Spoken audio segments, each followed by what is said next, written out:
Alors, on dit toujours il y a les deux guerres mondiales. Certes, mais c'est loin. Il y a 70 ans que la Deuxième Guerre mondiale est terminée.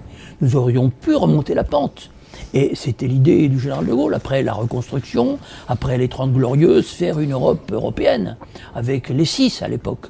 L'Allemagne n'en a pas voulu parce qu'elle était divisée, elle avait besoin des États-Unis.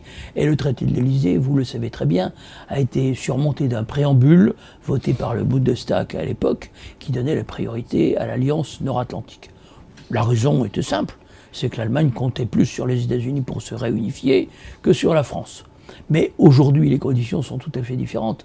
Et il faudrait repartir de la brique de base, c'est-à-dire la nation, où vit la démocratie, pour reconstruire une Europe vraiment dynamique, où la responsabilité politique reprendrait ses droits.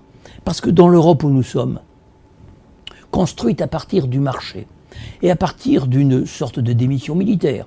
On s'en est remis dès le départ aux États-Unis via l'OTAN, à l'époque de la guerre froide, d'assurer la défense et de conduire la politique extérieure de l'Europe.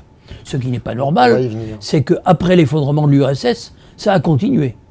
Donc c'est une Europe impotente, qui est gouvernée par des dogmes. L'efficience des marchés, c'est la concurrence libre et non faussée, la Commission européenne applique. La lutte contre l'inflation au niveau de la Banque Centrale Européenne indépendante, et puis une jurisprudence que rien n'arrête au niveau de la Cour de justice européenne. Donc c'est une Europe en pilotage automatique où la volonté politique n'a pas sa place. Ce sont des technocrates qui commandent et les citoyens ont le sentiment d'être dépossédés. Quand on vous entend, Monsieur Chevènement, on a l'impression que le rendez-vous électoral qui nous est proposé est un non-sens absolu. Je reprends la question de Fabien Dabert. Est-ce qu'il faut aller voter dans ces circonstances?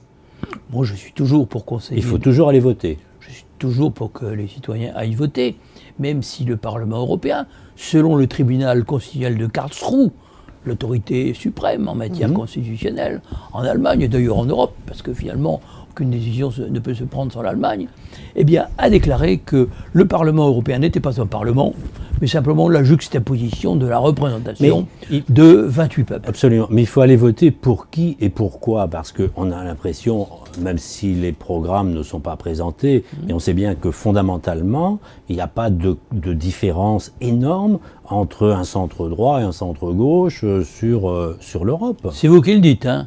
Donc, merci de m'avoir, je dirais, dispensé de l'obligation de le rappeler, parce que cela me fut imputé à crime.